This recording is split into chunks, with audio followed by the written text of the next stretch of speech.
پسندیدہ کتاب دیوان کمیونٹی، جہاں جس میں غالب نے زندگی میں کے بے شمار چہتوں پر سخن نوازی کی ہے۔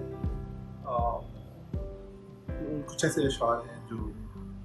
ذہن نشین ہو چکے ہیں۔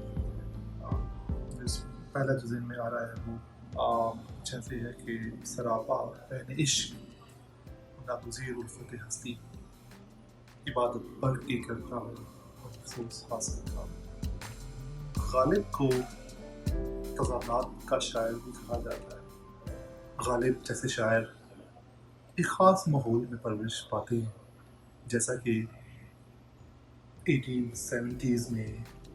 60s میں Indian sub continent as a society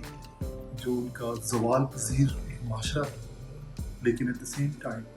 وہ ایک تہذیب کے دامن سے بھی جڑے ہوئے تھے جو کہ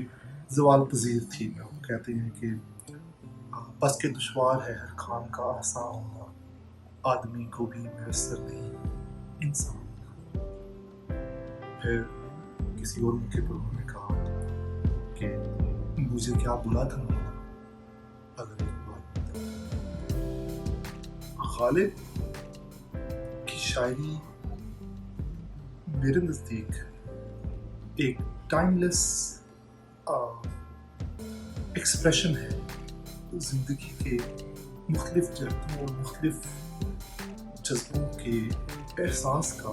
جو کہ زندگی کی اونچائیوں اور نچائیوں میں انسان کو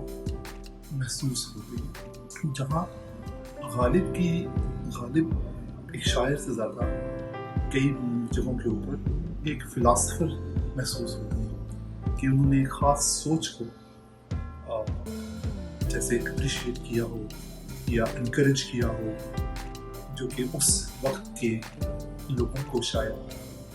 یا وہ اپنے ٹائم سے پہلے تھے یا لوگوں کو اس کا اس طرح سے وہ چیز وہ سوچ اس وقت اتنی عام نہیں تھی۔ اور جتنا بھی آپ غالب کے اشعار کو سوچیں، سنیں یا پڑھیں تو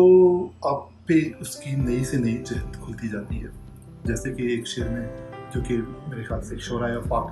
ضرب الامثال بن چکا ہے، غالب کہتے ہیں کہ کاروبار بلبل پہ ہے خندہائے گل،